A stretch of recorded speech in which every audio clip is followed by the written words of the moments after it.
قوة إلا بالله العلي العظيم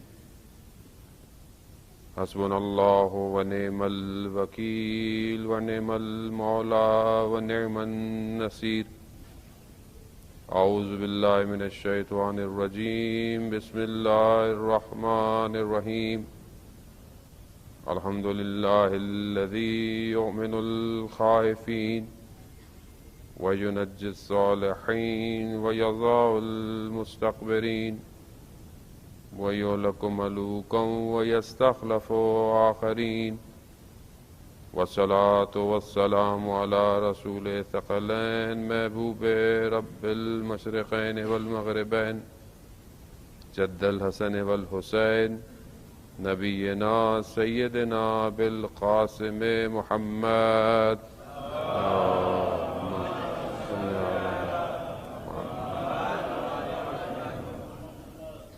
وآلہ الطیبین الطاہرین المعصومین لا سیما بقیت اللہ فی الارض روحی وارواحنا لتراب مقدم الفدا ولعنۃ اللہ علی اعدائہم اجمعین بسم اللہ الرحمن الرحیم رب اشرح لی صدری ویسر لی امری واحلل عقدۃ من لسانی یفقہوا قولی اما بعد فقط قال اللہ تعالی فی کتاب الحکیم والقرآن المجید وما خلقت الجن والانس الا لیعبدون صلوات بیت محمد والے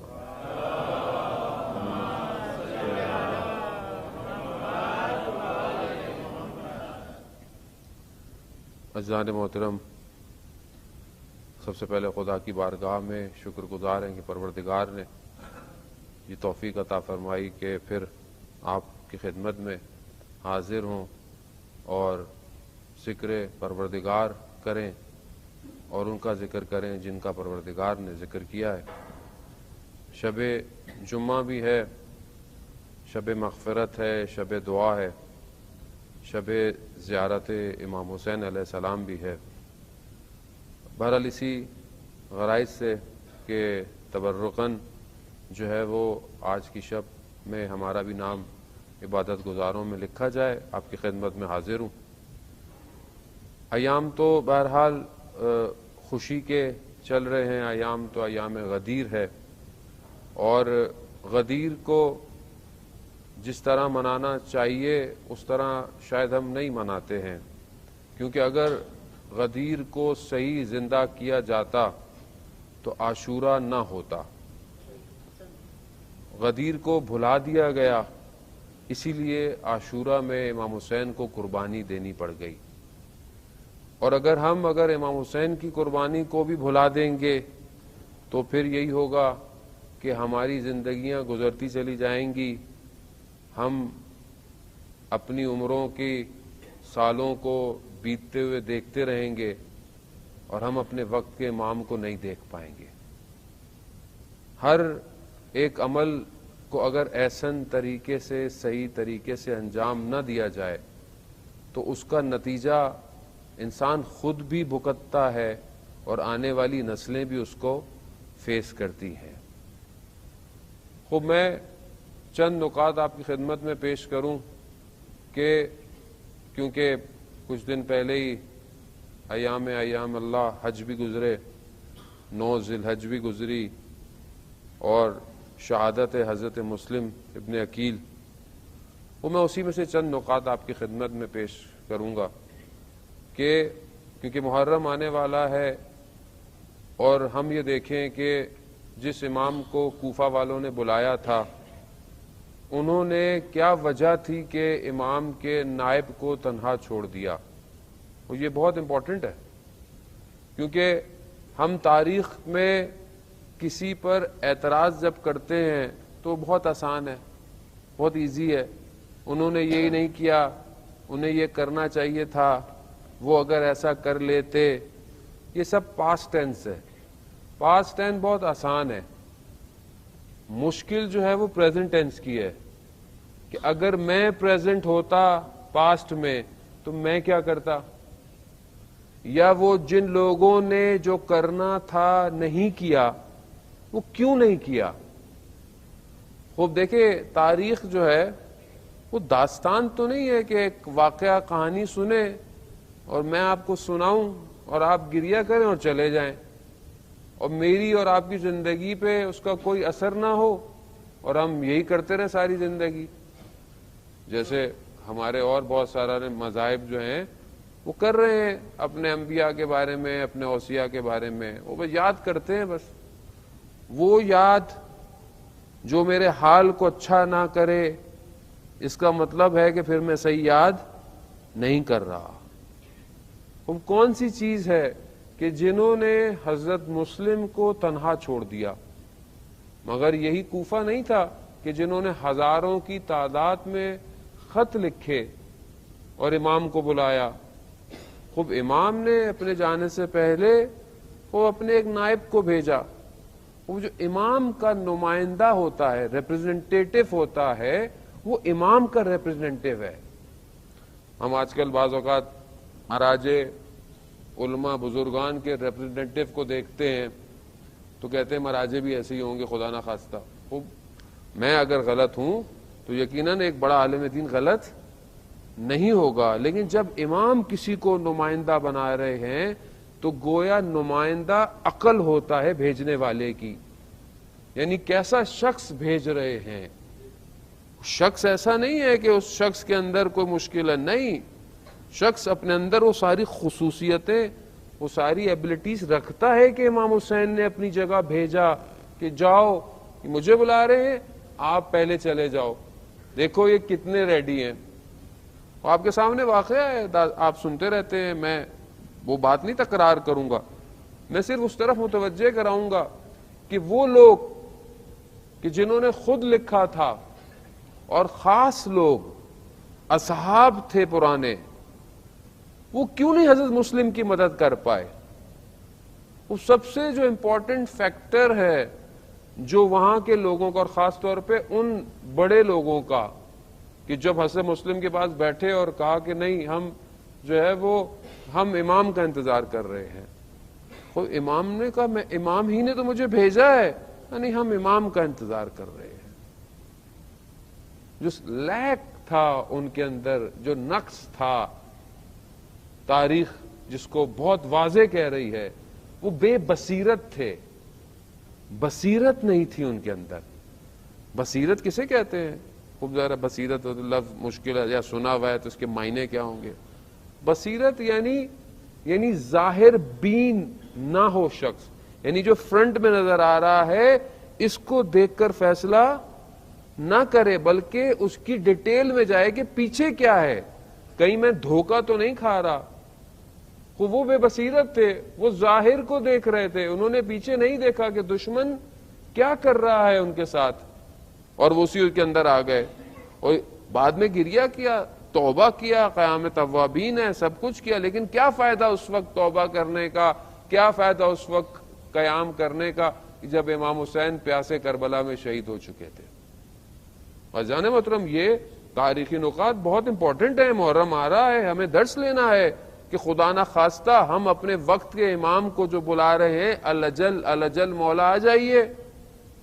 دعائے ندبہ بھی پڑھتے ہیں, دعائے توسل بھی پڑھتے ہیں, استغاثہ امام زمانہ بھی پڑھتے ہیں, ساری چیزیں پڑھتے ہیں. خوب امام آ گئے تو اس وقت ہم امام کے ساتھ کیا کریں گے؟ تاریخ یہ بتا رہی ہے کہ اگر تمہارے اندر بھی خدا نہ خواستہ یہ چیزیں جو کوفہ والوں کے اندر تھیں پائی گئیں تو تم بھی وہی کرو گے جو انہوں نے کیا تھا.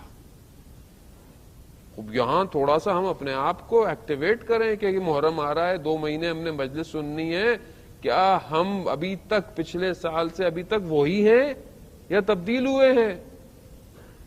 اب سب سے امپورٹنٹ چیز دشمن کی پہچان ہے. اصل وہاں وہ دشمن کو پہچان نہیں پائے. دشمن لبادے میں آیا, ابن زیاد جو ہے وہ لبادے میں آیا, اور اس چکر میں کہ امام آ رہے ہیں اور آ کر اس نے جو ہے وہ سب پورا نظام جو ہے وہ لے لیا, جس میں دنیا پرستی, دولت, سونا, آسائش کی زندگی, جان کا خطرہ, گھر کا خطرہ, اولاد کا خطرہ, اسٹیٹس, حیثیت, یہ ساری چیزیں ہمارے اندر بھی پائی جاتی ہیں. ہم بھی انہی چیزوں میں گرفتار ہیں دنیا کے اندر. ابھی کل امام زمانہ آئے اور اگر مجھے یہاں سے ہٹا دے کہ بھائی یہ آپ کے سٹیٹس ختم ہے, اب آپ کچھ اور کریں گے, یا مثلا آپ اعلان کریں گے مجلس نہیں پڑھیں گے, تو کیا میں تیار ہوں اس سٹیٹس سے ہٹنے کے لیے امام کی خاطر؟ یا نہیں مولا میں مجلس میرا سٹینڈرڈ ہے مولانا, میں مولا میں اعلان کروں گا. اسی طرح ہماری زندگی کے مختلف چیزیں ہیں, کیا ہم ان چیزوں کو چھوڑ پائیں گے جو ہم نے پکڑ کے رکھی ہوئی آج زندگی کے اندر؟ عزیزان محترم, میں بہت معذرت چاہتا ہوں, میں آپ لوگوں کو ٹینشن دینے نہیں آیا. 2 دن آگے عید کے جشن ہے, انشاءاللہ آپ مسکرائیے گا, لیکن تھوڑا سا سٹریس لینا ضروری ہے صحت میں, ورنہ کولیسٹرول بند کیسے ہوگا آپ کا میرا؟ اگر ہم سب خوش ہوتے رہیں تو خوش ہونے میں تو انسان پھول رہا ہوتا ہے, تھوڑا سا کمزور بھی ہونا چاہیے انسان کو. عزیزان محترم, واقعاً جو عاشق ہے وہ تڑپتا رہتا ہے اپنے محبوب کے ایک دیدار کے لیے.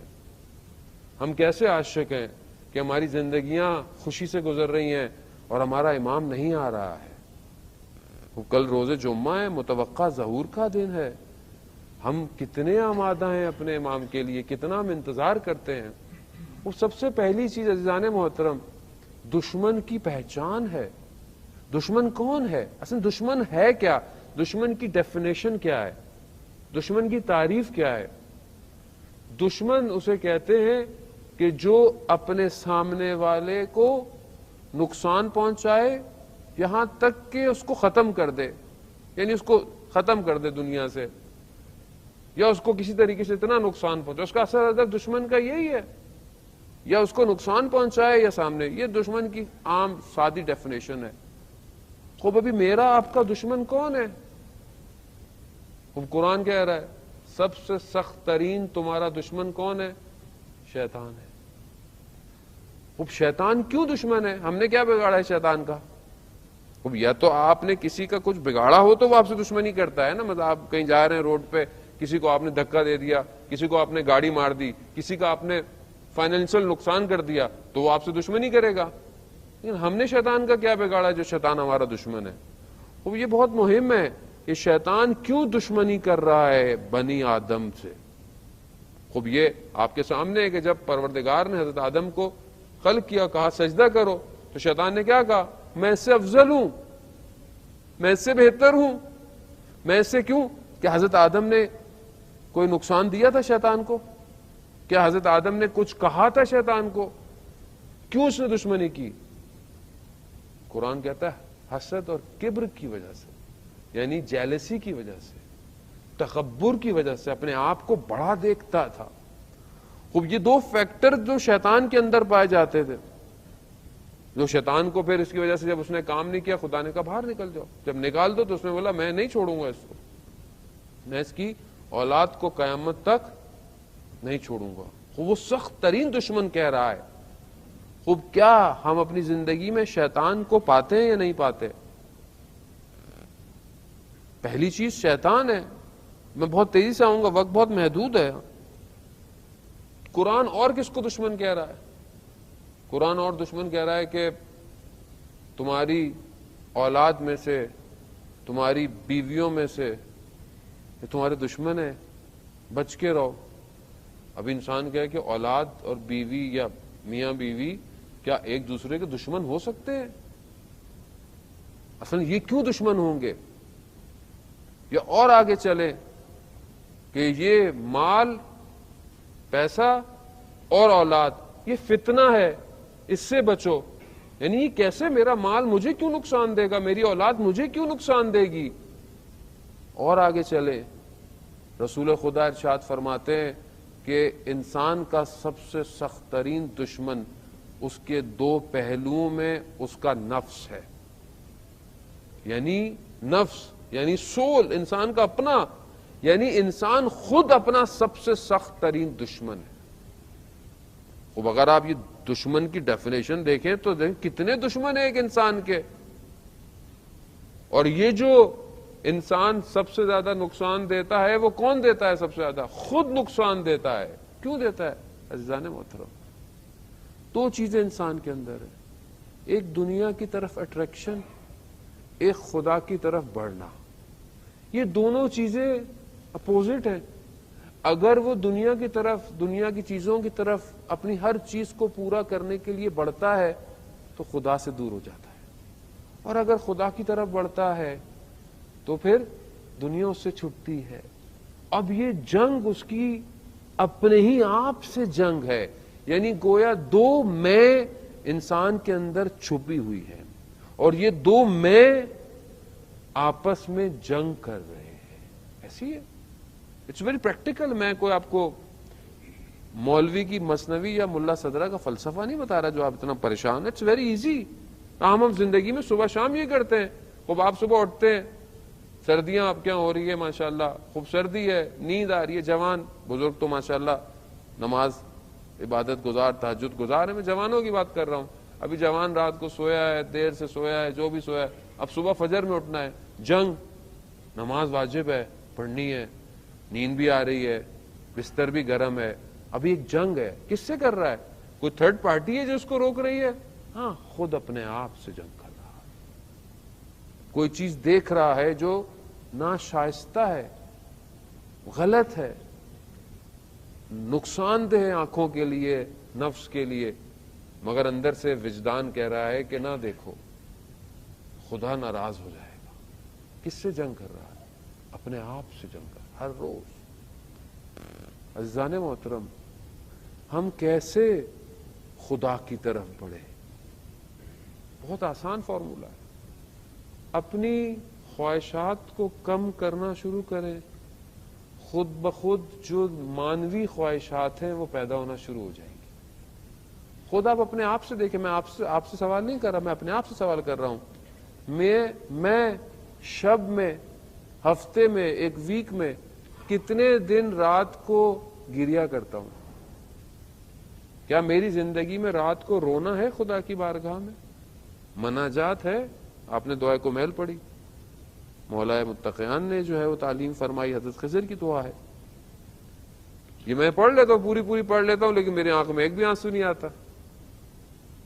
یا مناجات امیر المومنین ہے، یا ویسے ہے مناجات نہیں بھی پڑھوں ویسے خدا کی بات. شب جمعہ ہے، مفاتیح الجنان میں ہے کہ جو جوان شب جمعہ خدا کی بارگاہ میں استغفار کرے اور اس کی آنکھ سے آنسو ٹپکے، سمندر کی مچھلیاں اس کے لیے استغفار کرتی ہیں. تو یہ گریا میری زندگی میں ہے یا نہیں ہے؟ میں دیکھتا ہوں نہیں ہے. کیوں نہیں ہے؟ کیونکہ میں دنیا میں جس چیز کو دیکھتا ہوں دیکھتا رہتا ہوں. جو کھانا ہے کھا لیتا ہوں، جو سننا ہے یعنی گویا میں دنیا کی ہر چیز کو آکوپائی کر رہا ہوں. دنیا دار ہو گیا. اگر میں اس کو تھوڑا تھوڑا کم کروں تو مجھے محسوس ہو کہ شب میں رات کو اٹھ کر 2 رکعت نماز پڑھنے کی لذت کیا ہے، خدا کی بارگاہ میں سجدے میں گریہ کرنے کی لذت کیا ہے. تذکرۃ الاولیاء میں عطار نشاپوری جو ہے وہ ایک لوہار کا واقعہ لکھتے ہیں. بڑا عبادت گزار تھا، پرہیزگار تھا. ایک لڑکی آئی، کنیز تھی، اسے دیکھا، اس کو عاشق ہو گیا. اب ہر چیز کرا لیکن اس سے نہیں مل پایا. تو سنا کسی شہر میں ایک اور کوئی جادوگر رہتا ہے، وہ سارے عمل کر سکتا ہے. تو چلا گیا، اس تک پہنچ گیا. اس سے کہا کہ مجھے ایک لڑکی سے عشق ہو گیا ہے کہ مجھے اس کو حاصل کرنا ہے. تو اس نے اپنا جادو سے کچھ کیا تو اس نے نہیں ہوا. وہ کہا کہ تم نماز پڑھتے ہو؟ کہتا ہاں میں 5 وقت کی نماز پڑھتا ہوں. کہا اللہ کا ذکر کرتے ہو؟ کہتا ہاں میں اللہ کا ذکر کرتا ہوں، نیک کام کرتا ہوں. کہا 40 دن تک سب چھوڑ دو، نماز چھوڑ دو، اللہ کا ذکر، کوئی کام اچھا نہیں کرو. کہہ رہا ٹھیک ہے 40 دن بعد آنا. گیا، 40 دن نماز نہیں پڑھی، اللہ کا ذکر نہیں کیا. وہ انسان دنیا میں اتنا محو ہو جاتا ہے. واپس گیا اس کے پاس. اس نے بولا 40 دن کوئی اچھا عمل نہ، میں نے کچھ نہیں کیا. اس نے پھر کوئی جادو سے کیا، پھر کچھ نہیں ہوا. کہا تم نے سچ کہا کہ تم نے 40 دن نماز؟ کہہ رہا نہیں میں نے نہیں پڑھی ہے. کہہ رہا نہیں کچھ کام ایسا کیا؟ کہہ رہا ہاں میں ابھی تمہارے پاس آ رہا تھا تو رستے میں ایک پتھر پڑا ہوا تھا، میں نے اس پتھر کو کنارے پہ کر دیا کہ شاید کوئی کہیں اس سے لگ کے گر نہ جائے. تو جادوگر نے اسے بولا جاؤ تم یہاں سے چلے جاؤ. کہا کیوں؟ کہہ رہے وہ 40 دن تم نے نماز نہیں پڑھی، ذکر نہیں کیا، مگر پھر بھی خدا تمہارے قدموں سے تمہیں بچا رہا ہے۔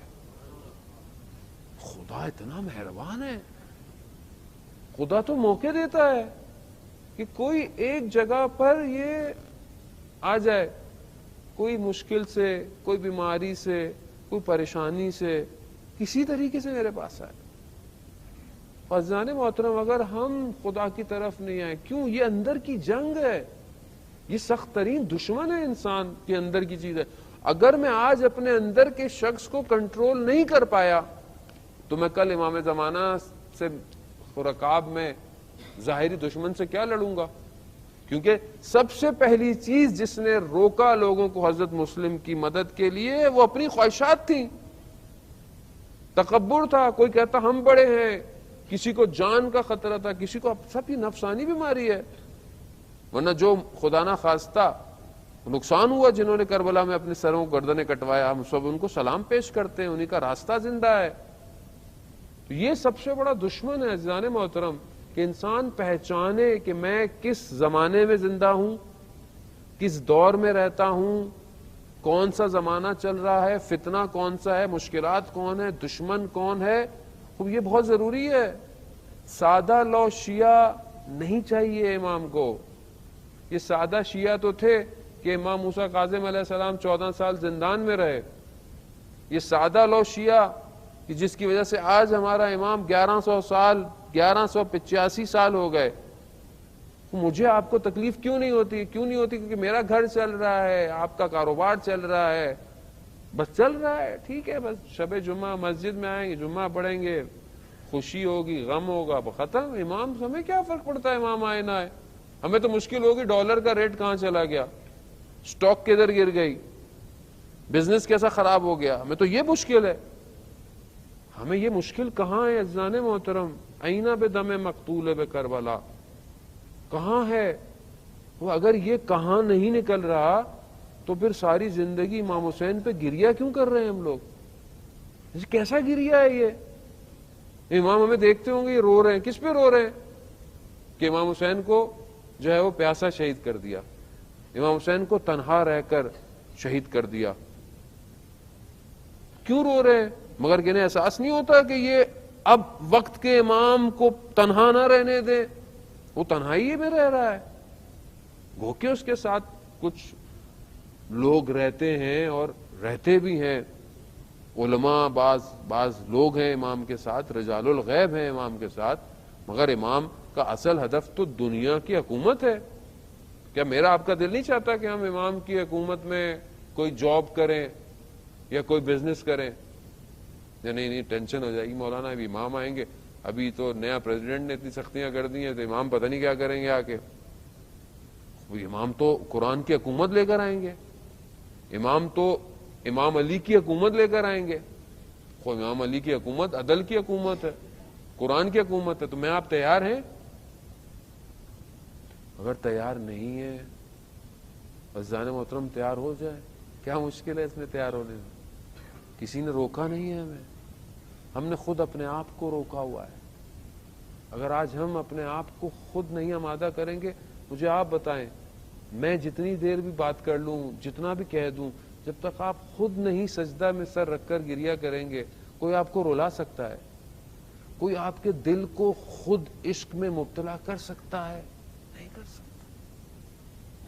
مجنوں جو لیلا لیلا کرتا رہتا تھا، وہ ساحل سمندر پر ریت پہ لیلا لکھتا، پانی آتا پھر اس کو صاف کر دیتا، پھر لکھتا، پھر پانی آتا، پھر صاف کر۔ کسی نے بولا یہ کیا کر رہے ہو،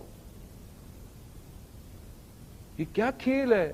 کہا کھیل نہیں ہے، میں تو جانتا ہوں یہ پانی کی لہریں اس کو مٹا دیں گی، مگر میں اپنے عشق کا اظہار کر رہا ہوں۔ میں تو اپنے عشق کا اظہار کروں خدا کی بارگاہ، میں تو تڑپوں اس کی بارگاہ میں عزیزان محترم۔ اب زندگی گزر گئی میری، میں معرفت خدا نہیں پہچان پایا۔ جب ہم خدا کی معرفت نہیں کریں گے تو اس کی امام کی معرفت کیسے ہوگی ہمیں؟ جب ہم خدا ہی کو نہیں پہچان پائیں گے تو اس کے نمائندے کو کیسے پہچانیں گے؟ آسان تھوڑی ہے کسی کے لیے اپنی زندگی کو قربان کر دینا۔ حضرت مسلم کس تنہائی کے اندر تھے۔ کبھی انشاءاللہ خدا ہم سب کو اربعین میں امام حسین کی زیارت نصیب فرمائے۔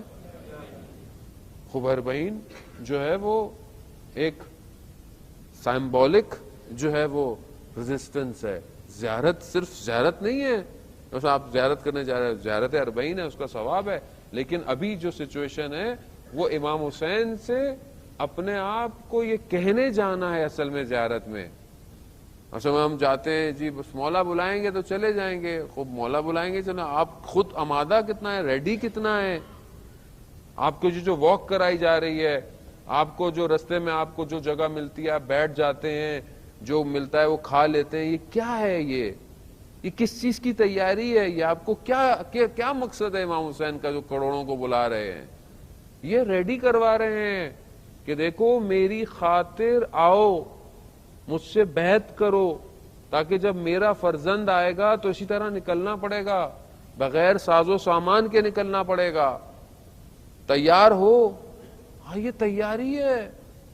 جب ہم جائیں بھی امام حسین کے پاس تو ہم یہی کہیں کہ مولا میں حاضری دینے آیا ہوں، جیسے کوئی ڈیوٹی آفیسر اپنی اٹینڈنس لگانے آتا ہے، نہ کہ میں جاؤں بس زیارت پڑھوں، تبرکات لاؤں اور واپس آ جاؤں اور بس بولوں جی میں تو بس زیارت پہ گیا تھا۔ یہ کیسی زیارت ہے؟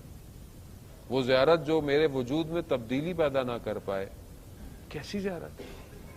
یعنی امام کو انسان دیکھے، زیارت کے معنی ملاقات کے ہیں، امام کو انسان دیکھے اور تبدیل نہ ہو تو گویا میں ان مشکلات میں عزیزان محترم کہ دشمن کو پہچانے، باہر کے اندر کے، وقت نہیں ہے کہ میں باقی جو آبھاس کو جو ہے وہ کھولتا آپ کے لیے، لیکن ہر وہ چیز جو انسان کو خدا سے دور کرے وہ دشمن ہے، چاہے وہ اس کی اولاد ہی کیوں نہ ہو۔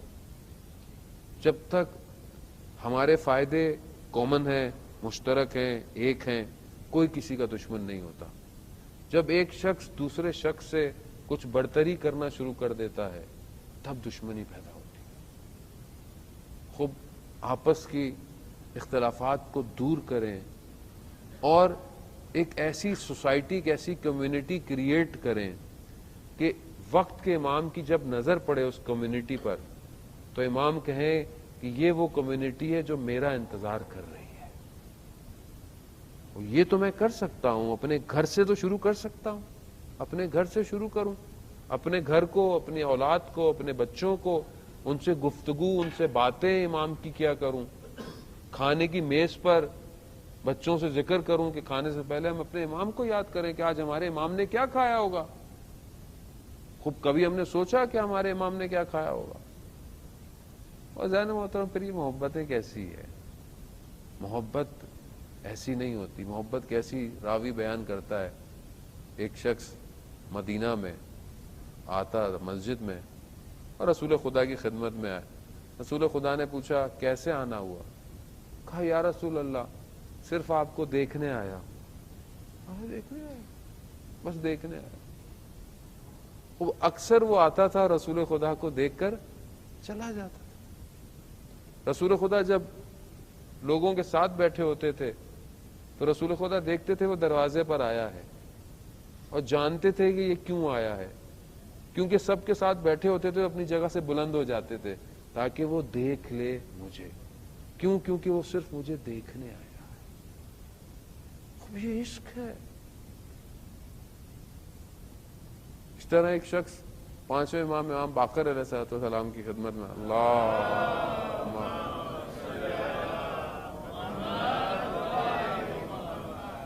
امام باقر خدمت میں آیا اور آ کر اپنا دین امام کو پیش کیا کہ مولا میرا یہ عقیدہ ہے، یہ میرا یہ۔ امام نے کہا اچھا ہے۔ کہا کیا چاہیے؟ کہا مولا کچھ نہیں چاہیے، بس یہی بتانے آیا تھا۔ کہا بس؟ کہا بہترین ہے۔ جب جانے لگا تو چلنا شروع کیا تو امام نے اپنے اطراف میں لوگوں کو کہا اگر کسی جنتی شخص کو دیکھنا چاہتے ہو تو وہ یہ ہے جو اہل بیت کی بارگاہ میں آئے اور صرف اس لیے آئے کہ میں صرف آپ سے محبت کرتا ہوں۔ مجھے آپ سے کچھ چاہیے نہیں، آپ اپنے دلوں پہ ہاتھ رکھیں، میں اپنے دل پہ ہاتھ۔ میں کب اہل بیت کی بارگاہ میں ایسے گیا کہ میں نے صرف یہ کہا مولا مجھے کچھ نہیں چاہیے، مجھے تو بس یہی چاہیے کہ آپ مجھے قبول کر لیں۔ کتنے لوگ تھے عزیزان محترم، کتنے اصحاب تھے، کتنے علماء تھے۔ سید ابو الحسن اصفہانی کہ میں پہلے ذکر کر چکا ہوں، واقعہ آپ کے ذہن میں سنا ہوا ہوگا، میں نے بھی کئی دفعہ پڑھا ہے، کس طرح ایک گاؤں سے اصفہان کے مدرسے میں طالب علم کچھ نہ ہوتے ہوئے والد آ گئے، واپس لے کے جانے لگے، یہ کیا زندگی ہے، یہ کیا ہے، نہ کھانے کو ہے نہ گرم کرنے کو کوئی ہے، باپ کا حکم ہے۔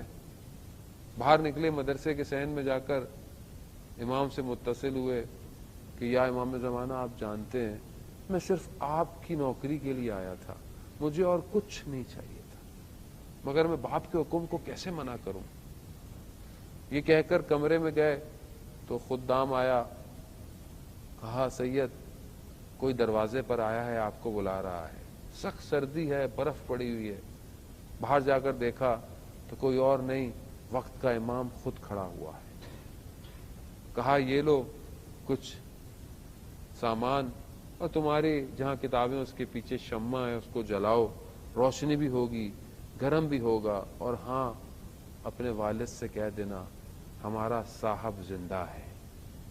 یہی ابو الحسن اصفہانی اس مقام پہ پہنچ جاتے ہیں کہ جب لوگ امام سے ملنا چاہتے ہیں تو امام کی جگہ پر سید ابو الحسن اصفہانی سے ملتے ہیں اور سوالات کا جواب حاصل کرتے ہیں۔ خوب یہ سفر طولانی ہے، یہ سفر یہ ایک دو دن میں طے نہیں ہو سکتا، خوب یہاں تھوڑی زحمت چاہیے، تھوڑی سی محنت چاہیے، تھوڑا اپنی زندگی کے روٹین میں اپنے کاموں میں امام کو لائیں، شامل کریں امام کو۔ کوئی ایک تصویر، کوئی ایک فریم، کوئی موبائل پہ آپ کے بیک گراؤنڈ کی پکچر، کوئی چیز امام کی ہو جو یاد دلائے کہ ہمارا امام زندہ ہے، ہمارا امام ہمیں دیکھ رہا ہے، میں نہیں دیکھ رہا، وہ تو دیکھ رہا ہے۔ میں کتنا اپنی زندگی میں مصروف ہوں، مجھے ایک ہی جگہ پر شرمندگی ہوتی ہے کہ میں نے آج جو عمل کیا اپنے امام کو راضی کیا کہ نہیں کیا۔ اگر آج میں نے کوئی ایسا عمل کیا کہ جو میں نے اپنے امام کو تکلیف پہنچائی ہے، عزیزان محترم واقعاً درد ہے، نہیں پتا میں زندہ رہوں نہیں رہوں۔ اگر میں اپنے امام کو خوش نہیں کر سکتا تو میں انہیں تکلیف تو نہیں دوں کم از کم۔ خوب کام کوئی بھی ہو سکتا ہے، کوئی بھی عمل میرا ایسا ہو سکتا ہے کہ میں اپنے امام کو ناراضی کروں۔ خوب انشاءاللہ آپ یقیناً ایسا نہیں کرتے ہوں گے، اور ہمیں کرنا بھی نہیں چاہیے۔ عزیزان محترم وہ یوسف زہرا ہے، وہ ایک یوسف جسے مصر کے بازار میں بیچ دیا گیا۔ اس یوسف کو ہم کتنی بار بیچیں گے اپنی خواہشات سے؟ کہیں یہ تو نہ ہو کہ ہر روز ہم بازار میں اس یوسف زہرا کو بیچ رہے ہوں اپنی چھوٹی چھوٹی خواہشات کی خاطر۔ لذت کتنی دیر کی ہے دنیا کی؟ لذت بہت تھوڑی دیر ہے، لیکن یہ لذت انسان کو اس کے امام سے دور کر دیتی ہے، جس طرح کوفہ والوں کو امام کے نائب سے دور کر دیا۔ آج ہماری یہ چھوٹی چھوٹی چیزیں بڑی ہو گئی ہیں، آج یہ چھوٹی چھوٹی چیزیں محل بن گیا ہے، سب ہمارے ذہن کے اندر ہے۔ اگر آج ہم اپنے ذہن کی اس دیوار کو گرا دیں جو ہم نے خود بنائی ہے تو ہم اپنے امام کو دیکھ سکتے ہیں۔ متا ترانا و نراق، آپ ہمیں کب دیکھیں گے؟ ہم آپ کو کب دیکھیں گے مولا؟ اب یہ عشق پیدا کریں، انشاءاللہ عید غدیر کا تحفہ اپنے امام سے یہی مانگیں کہ ہم امام کا ظہور ہو، اور حالات آپ کے سامنے، دنیا کے آپ کے سامنے، چھپی ہوئی کوئی بات ہے نہیں ہے۔ جتنی تیزی سے سچویشن دنیا کی تبدیل ہو رہی ہے، ہم ظہور کے قریب جا رہے ہیں۔ خدا نہ خواستہ یہ نہ ہو کہ ہمیں آواز نہ آئے، ظہور تو حق ہے، ہونا ہے، یہ نہ ہو کہ میں رہ جاؤں۔ تو بہرحال کوفہ کے اس شہید کی طرف چلیں کہ جو کربلا کے راستے کا پہلا شہید ہے۔ حضرت مسلم جب گئے اور آخری دن حضرت مسلم کئی ہزار کا مجمع ہے، حضرت مسلم کے پیچھے نماز پڑھتا ہے ظہر کی، اور اسی دن مغرب میں حضرت مسلم تنہا رہ جاتا ہے۔ تنہائی میں حضرت مسلم کوفہ کی گلیوں میں پناہ ڈھونڈ رہے ہیں۔ وہ ایک گھر کے دروازے کے پاس خاتون باہر کہا کہ پتہ نہیں ہے تمہیں حالات، تم گھر کیوں نہیں جاتے؟ جانے حضرت مسلم نے کیا کہا ہو کہ جس کا گھر نہ ہو، جو غریب الوطن ہو، وہ کہاں جائے گا؟ خوب گویا جب پتہ چلتا ہے کہ یہ تو اہل بیت کی ماننے والی ہے، حضرت مسلم کو جگہ دیتی ہے۔ خوب حضرت مسلم رات گزارتے ہیں، عبادت میں گزار رہے ہیں رات کو، اور اس شخص خاتون کے بیٹے کو یا داماد کو پتہ چلتا ہے، وہ مخبری کرتا ہے، گھر کو گھیر لیتے ہیں۔ جب گھر کو آگ لگانا تو حضرت مسلم گوارا نہیں سمجھتے کہ جس نے مجھے مہمان کیا اس کا گھر جل جائے یا خود جل جائے، اپنے آپ کو لے آتے ہیں اور حضرت مسلم کو گھیر کر، کیونکہ لڑ نہیں سکتے بنی ہاشم کے جوان سے، گھیر کر حضرت مسلم کو لہو لوہان کر کر ملعون کے دربار میں لے جاتے ہیں۔ کچھ وصیتیں حضرت مسلم کرتے ہیں۔ جب حضرت مسلم کو دارالامارہ میں چڑھاتے ہیں، جا رہے ہوتے ہیں، حضرت مسلم گریہ کر رہے ہیں۔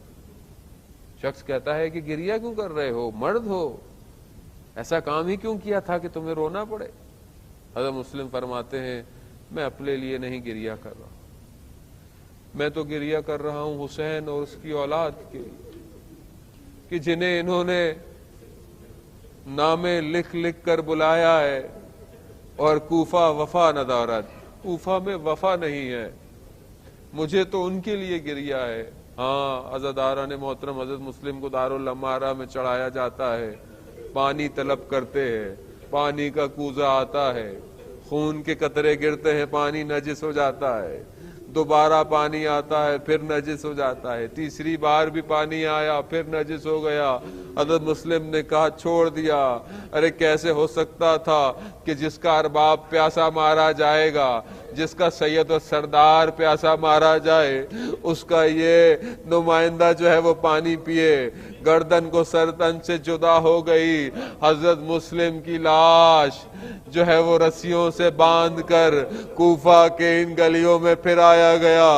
ارے گویا حضرت مسلم اپنے خون سے، اپنے بدن سے کوفہ کی گلیوں کو آمادہ کر رہے ہیں اور کہہ رہے ہیں اے کوفہ تیار ہو جا، ارے میرے مولا کا بدن آنے والا ہے، ارے وہ سر نیزوں پہ آنے والے ہیں، ارے وہ اہل حرم آنے والے ہیں کہ جن کے سروں پر چادریں نہ ہوں گی، جن کے بچوں کے ہاتھوں میں رسیاں ہوں گی، ارے جو بچے پیاسے ہوں گے۔ ہاں آزاداران محترم، ارے کوفہ نے یہی کیا۔ ارے جب محرم کا عاشورہ کا واقعہ ہوا اور جب ان تنگ گلیوں کے اندر ارے یہ کاروان آیا، استاد فاطمی نیا بیان کرتے ہیں ایک مقام آیا کہ جب دیکھا کہ ایک چھوٹی سی بچی ہے انہی کوفہ کی گلیوں کے اندر ایک سر نیزے پر ہے، اس کو دیکھ رہی ہے اور اس طرح بات کر رہی ہے گویا بچی کی آنکھوں سے بھی آنسو ہیں، جو سر نیزے پر ہے اس کی آنکھوں سے بھی آنسو ہیں۔ بی بی زینب کہیں یہ نہ ہوتا کہ بچی کی جان نکل جائے، بی بی نے خطبے کا آغاز کیا، کوفہ والوں کو کہا تمہارا گریہ اب کسی کام کا نہیں۔ ہاں آزاداران محترم، ابن زیاد لعین کے دربار میں جب بی بی گئی ہے تو اس نے کیا کہا کہ ہم نے یہ کر دیا، خدا نے یہ کر دیا، تم نے کربلا میں کیا دیکھا؟ ارے ایک جملہ میری سید آقا ما رأیت الا جمیلا، میں نے جمال کے سوا، خوبصورتی کے سوا کربلا میں کچھ نہیں دیکھا۔ ارے میں کہوں گا یا سیدہ، اے میری بی بی ام المصائب، آپ نے کربلا میں کیا خوبصورتی دیکھی؟ ارے ایک بندہ ہے جس کو لوگوں نے گھیرا ہوا ہے، ہے، کوئی ہاتھ سے مارتا ہے، کوئی ٹانگوں سے مارتا ہے، کوئی لکڑی سے مارتا ہے، ارے جس کا جو بس چلا، لیکن اس شخص نے ایک شکوہ خدا کی بارگاہ میں نہیں کیا۔ ارے اس سے بڑا حسن اور کربلا میں کیا تھا؟ الا لعنۃ اللہ علی القوم الظالمین وسیعلم الذین ظلموا ای منقلب ینقلبون۔ پروردگار امام زمانہ کے ظہور میں تعجیل عطا فرما، ہمیں ان کے ناصروں، ان کے مددگاروں میں شمار فرما۔ پروردگار جو پریشان حال ہیں ان کی پریشانیوں کو دور فرما، جو بے روزگار ہیں انہیں رزق حلال عطا فرما، جو برسر روزگار ہیں ان کے رزق میں ترقی اور کشادگی عطا فرما، جو مقروض ہیں پروردگار غیب سے ان کے قرضوں کو عطا فرما، جو بے گناہ اسیر ہیں اسیران کوفہ اور شام کے صدقے انہیں رہائی عطا فرما۔ جہاں جہاں مسلمان مشکلات میں ہیں، پریشانیوں میں، پروردگار اہل بیت کے صدقے میں ان کی مشکلات کو حل فرما۔ جو اپنی کامیابی کی جنگیں لڑ رہے ہیں انہیں کامیاب فرما۔ دشمنوں کو اگر ہدایت کے قابل ہیں تو انہیں ہدایت عطا فرما، اگر ہدایت کے قابل نہیں انہیں کیفر کردار تک پہنچا۔ مسلمان جہاں بھی ہیں، شیعان حیدر کرار جہاں بھی، ان کی جان، مال، عزت، آبرو کی حفاظت فرما۔ پروردگار ہماری اس کمیونٹی میں آپس میں محبت اور اتفاق پیدا کر۔ جو مشکلات ہیں، چاہے وہ روانی ہوں، چاہے وہ اجتماعی ہوں، چاہے وہ گھریلو ہوں، ان سب مشکلات کو اس عید غدیر کے ایام کے صدقے میں اسے جلد سے جلد حل فرما۔ پروردگار جو جوان بچے بچیاں بیٹھے ہیں ان کے لیے جلد سے جلد رشتوں کے لیے جو ہے وہ کف مہیا فرما۔ پروردگار ہمیں اتباعت عالیہ، حج، عمرہ اور باقی معصومین کی زیارت کی توفیق عطا فرما۔